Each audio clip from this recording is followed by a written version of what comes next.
My brother made fun of me for being a loser and pushover during the Thanksgiving dinner. I thanked him instead and left. Now he is begging at my door as I have been financing his family for years.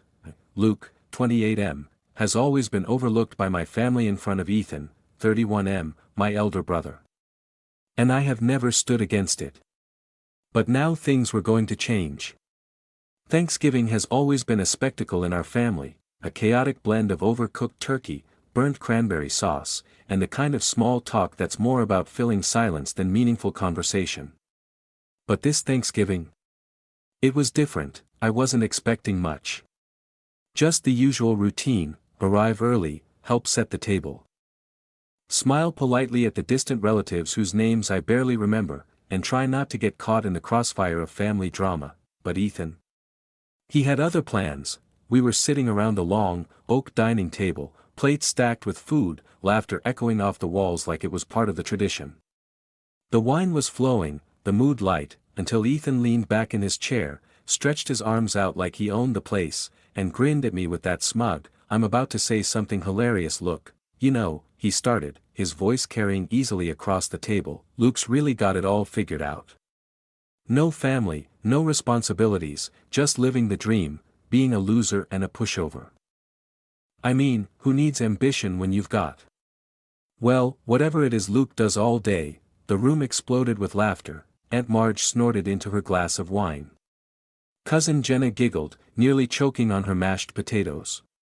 Even Mom forced a polite chuckle, though I could see the faint flicker of discomfort in her eyes. But me? I didn't react the way they expected. I didn't slam my fist on the table or yell back. I just smiled. I'll take that as a compliment, I said, my voice steady, like I was talking about the weather. Then I stood up, pushed my chair back, and walked out without another word. No dramatic exit. No tears.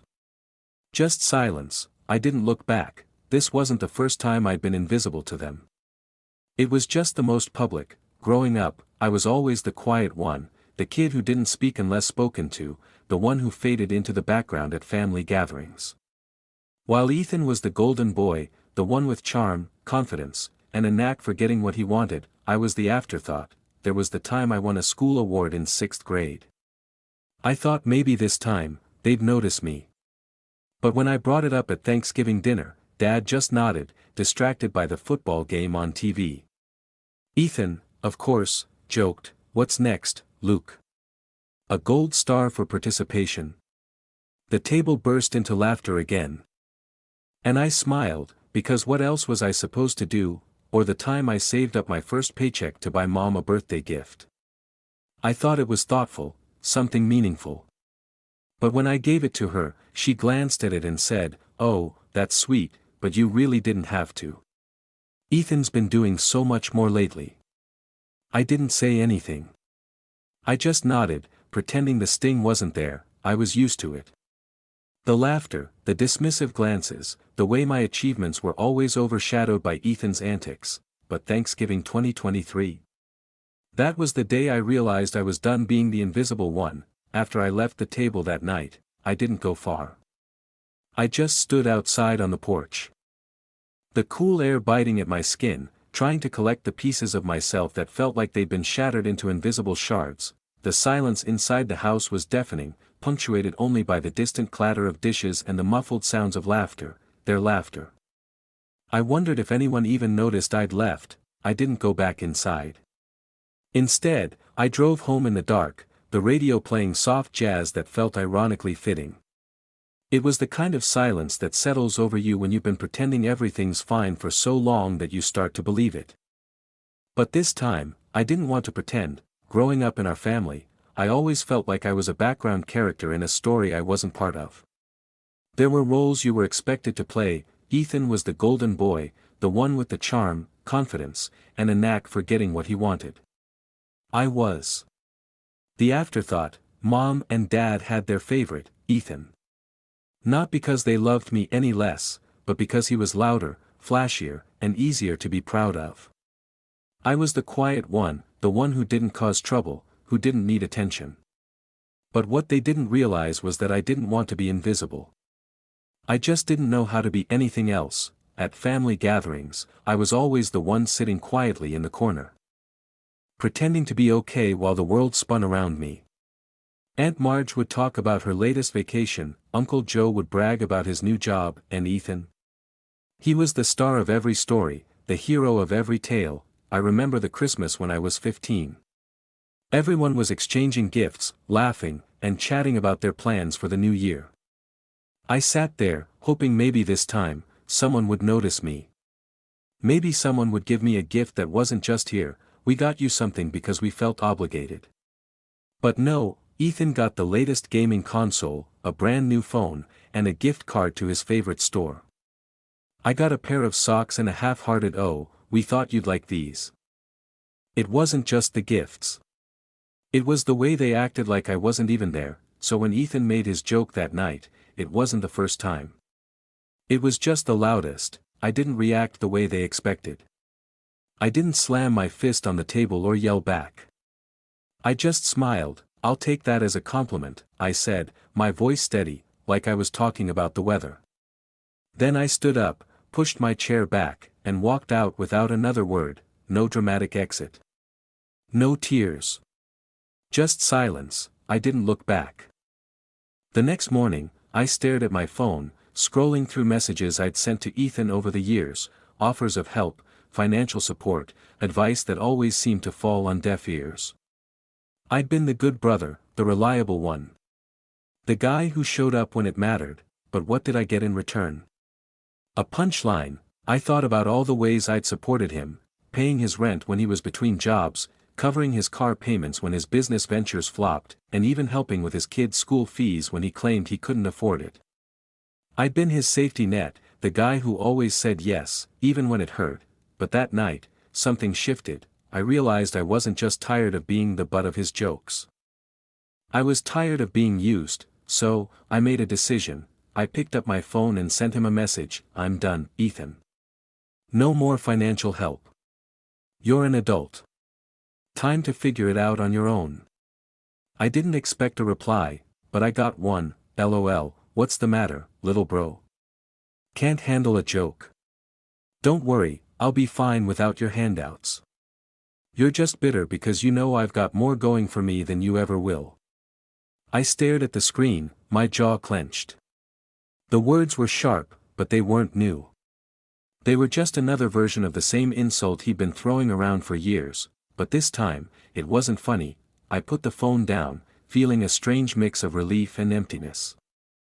I thought I'd feel empowered, but instead, I felt hollow. I thought about all the times I'd been there for him.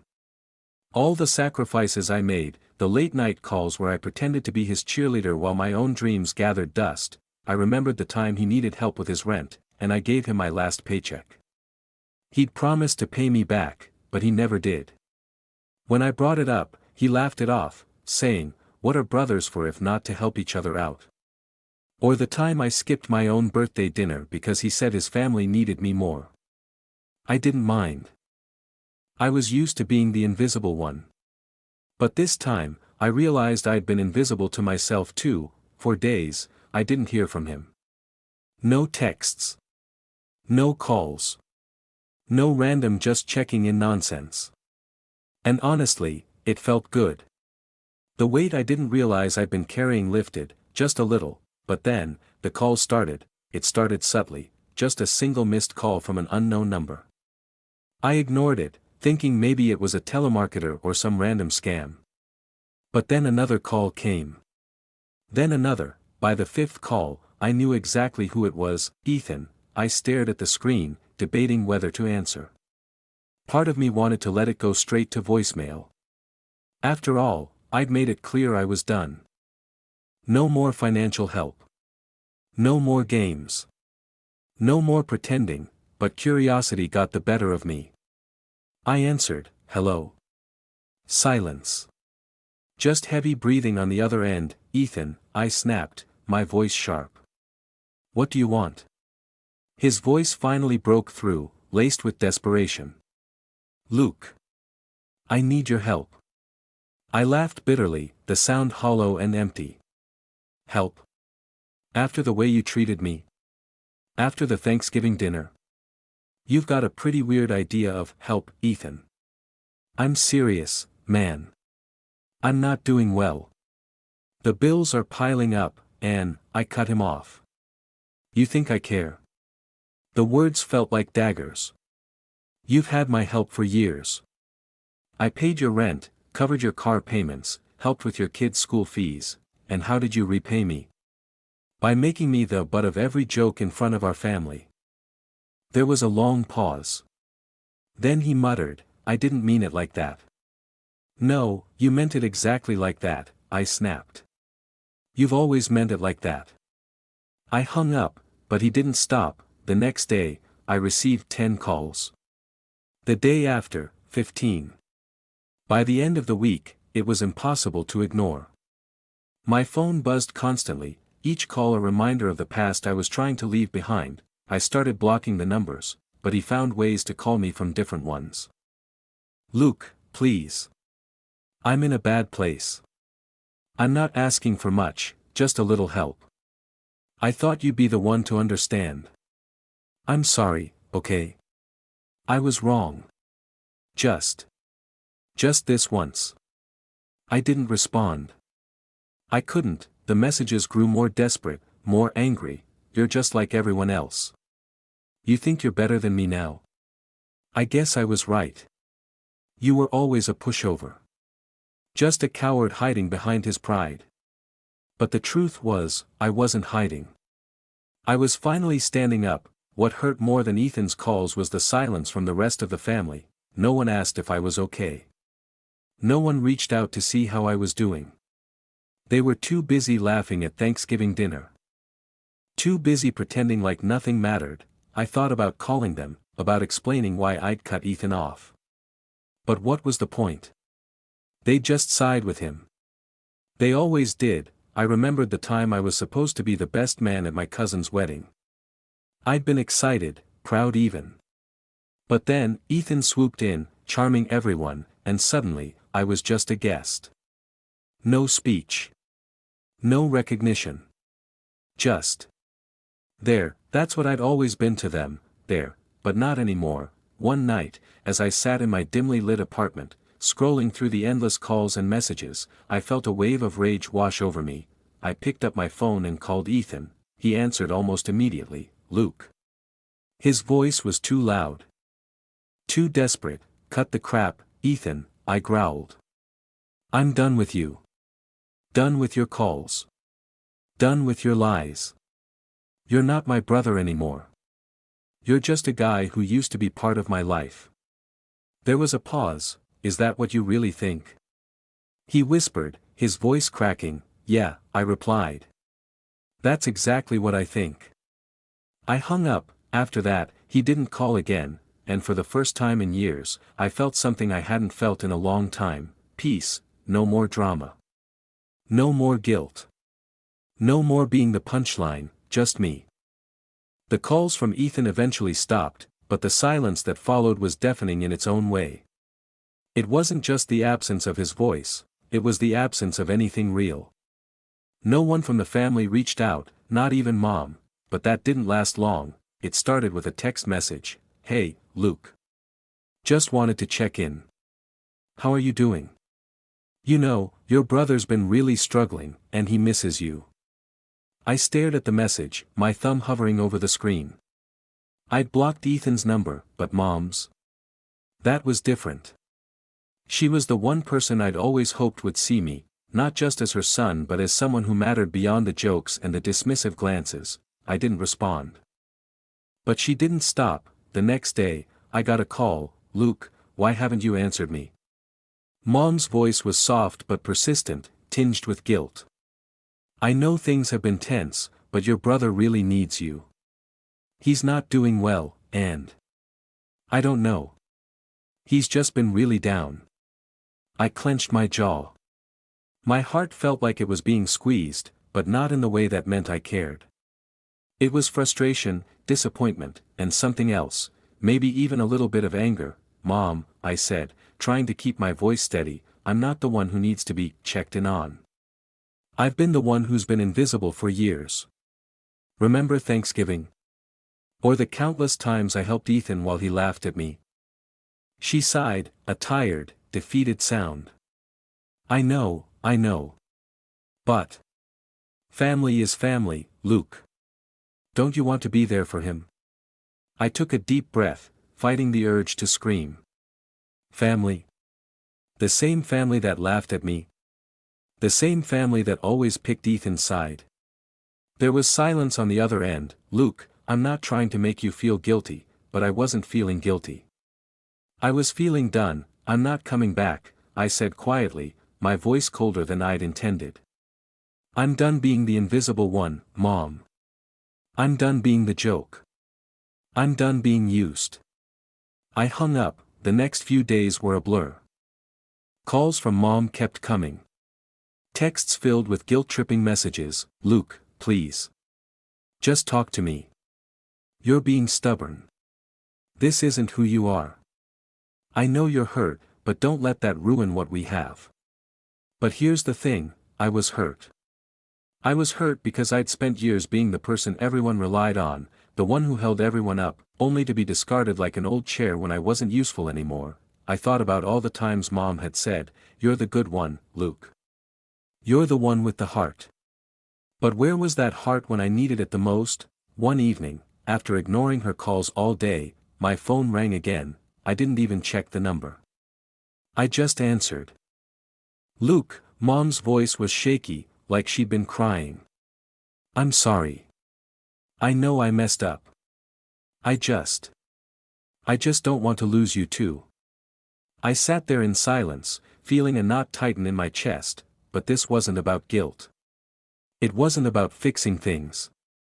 It was about me. Mom, I said quietly, I'm not the one who's lost. You all are. And for the first time in my life, I meant it. I hung up. The calls from both Ethan and Mom stopped after that, but the silence felt different this time. It wasn't a void, it was freedom. For years, I'd been living in the shadow of expectations, trying to be the person everyone wanted me to be.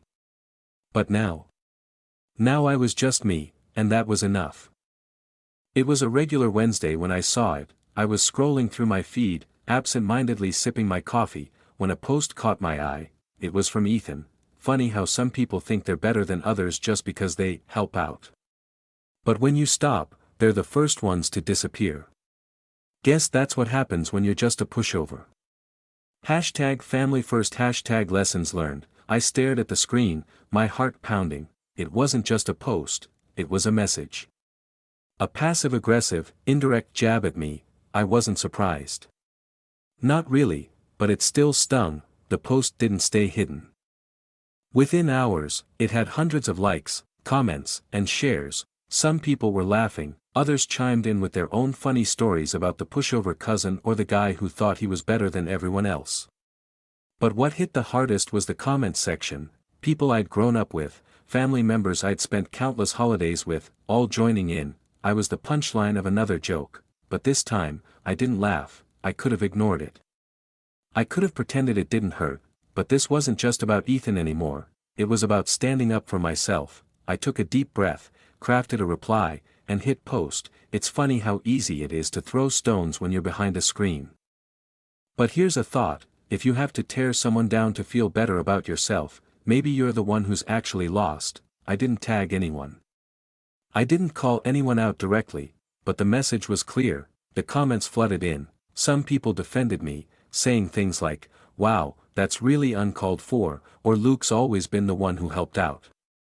Don't forget that." Others doubled down, calling me sensitive or just as much of a pushover as Ethan said. Ethan didn't respond directly, but his silence was loud enough. It was like watching a storm pass over, leaving behind the wreckage of old relationships. But you know what? I didn't care. I realized something in that moment. Family isn't just about blood. It's about who stands by you when the world turns its back, and the truth was, I'd been holding on to people who never really held on to me, so I unfollowed them. I muted the group chats. I deleted the old photos. I didn't need them. A week later, I got a private message from someone I hadn't spoken to in years. "Hey, Luke. I saw what happened. I just wanted to say I always admired how you were there for everyone, even when they didn't appreciate it. You're not a pushover. You're the kind of person people should be lucky to have in their lives. It wasn't much. But it was enough. In the end, it wasn't about Ethan's post or the family's reactions, it was about me realizing that I didn't need their approval to be worth something. I was already enough. I'd fought battles I didn't even know I was in, and I came out stronger. Now, I don't waste time trying to fit into places where I'm not valued. I've surrounded myself with people who see me, who respect me, and who don't need to tear others down to feel good about themselves. I'm not a pushover. I'm not a loser, I'm someone who knows his worth, and no amount of social media posts can change that.